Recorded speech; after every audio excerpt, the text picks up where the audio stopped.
Foundling by Mary O'Neill. Lying on the couch, I noticed that the cartographic extravaganza that had appeared on the ceiling has expanded from Australia to now include a suggestion of Indonesia. Last night, I had pointed out that Australia hadn't been there just a few days beforehand and was definitely a cause for concern.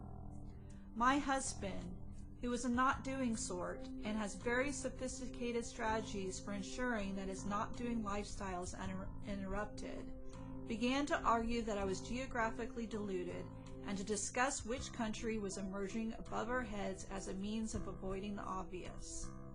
Someone needed to check our pipes for leaks. Initially, I allowed myself to be sucked into the map argument, but now there was no option. He was going to have to root about the pipes upstairs to see where the leak was coming from. "Pete, it's getting bigger." He wasn't in the room, but we had developed a relationship over the years that involved shouting at each other from different parts of the house. "Pete, there is water pouring through the living room ceiling." Ah, finally a response. I'm surprised that even after all these years he still believes me, which is a little charming and a bit worrying. I assumed years ago he would learn that I was a liar, but it always worked. Arriving with the washing up bowl in his hand that wouldn't have been all that useful had there actually been water coming through the ceiling, he showed a certain willingness to be helpful, which I appreciated. I am pondering what a pair of fools we are.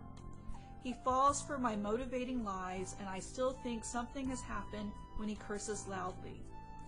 He really isn't a foul-mouthed sort, but when given any kind of tool, he buggers and bollocks as if he were perpetually injuring himself.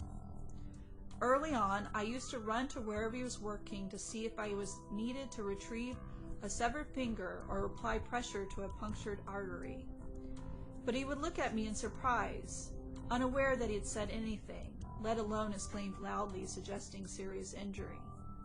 Now he was uncustomarily and disconcertingly quiet. Our bedroom has been transformed from a normal, comfortable chaos to a complete and very uncomfortable mess. The bed has been pulled towards the door, so I have to climb onto it to get into the room. Pete is sitting on the floor at the far side of the bed. He is completely motionless. No swearing. Oh God, he must be hurt. "Pete, what's wrong?" It seems to take forever to climb over all the rubbish from the floor piled onto the bed. A couple of floorboards have been taken up, and he's staring into the hole. "Pete." Still not a sound. He has a box in his hands. "Pete, what is it?" I'm starting to sound a little shrill because it is so unlike him.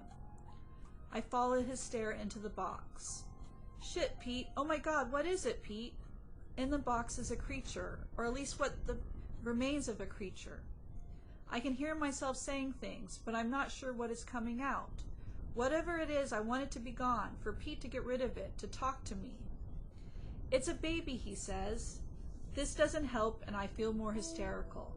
I need to get out of the room, but the bed is between me and the door. Pete reaches out his hand and grabs my legs and tugs. I plop onto the floor beside him. As the hysteria passes, the awfulness of what is in the box becomes more real. We sit there for an eternity. What the hell is happening? Pete gestures the box towards me. It's a shoebox, I guess, so the baby must have been very small.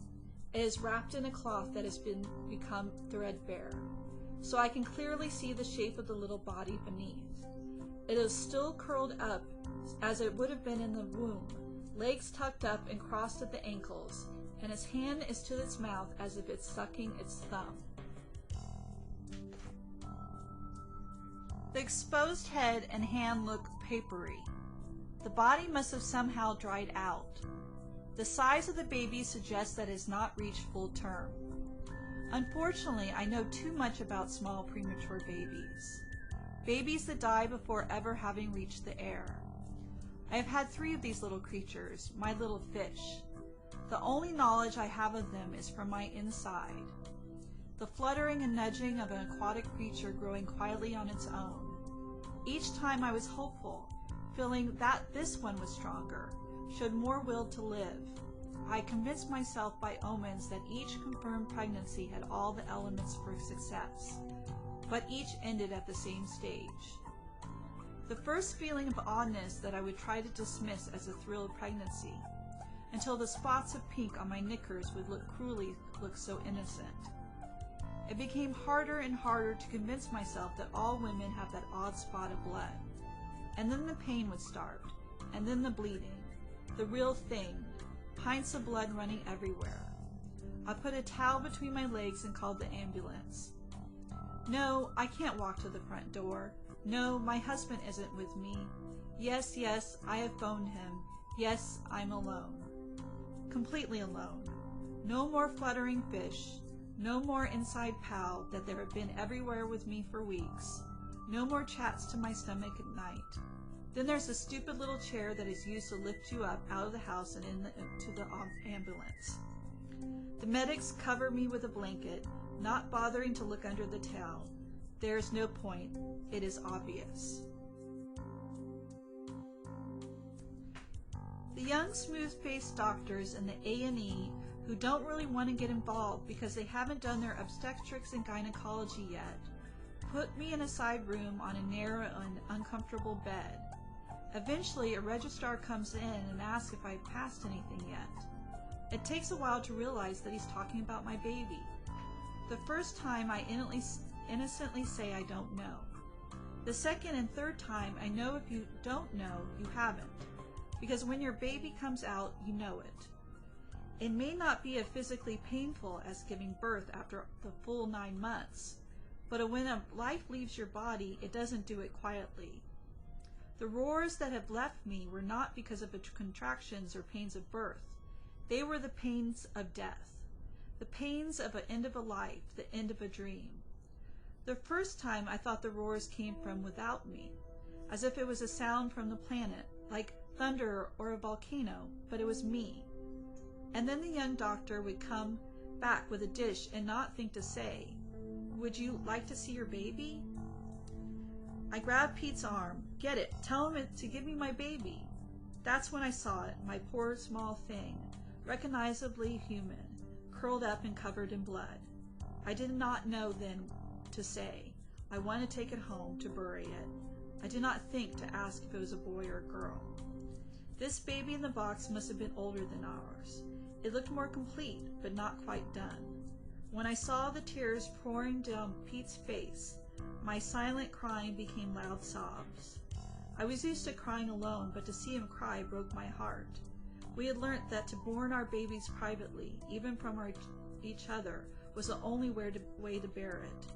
If we cried together, we would then cry for ourselves and each other, and we would not be sure that we could survive that. But now with this little stranger, who must have been in our house for all those years we lived here, must have been under our bed when our babies were conceived and when they began to die, we could no longer contain it. Exhausted from crying, we climbed into the bed, pushed the rubbish onto the floor, and curled up. Pete carefully put the box between us, and we went to sleep. I knew that in the morning the world would change again and probably become even more strange. We would have to ring the police, but for tonight, just once in our lives, we would sleep with a baby between us.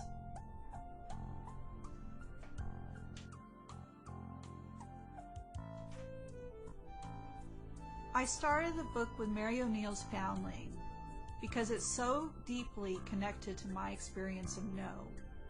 It's an intense piece about the death of a child, which shows a different way to say no to unexpected loss. I thought it was the most obvious example of denial, when you want something to be a certain way, but it just isn't. Foundling is a scary story, but I think that it reflects the way that we feel when we really want something and it doesn't happen.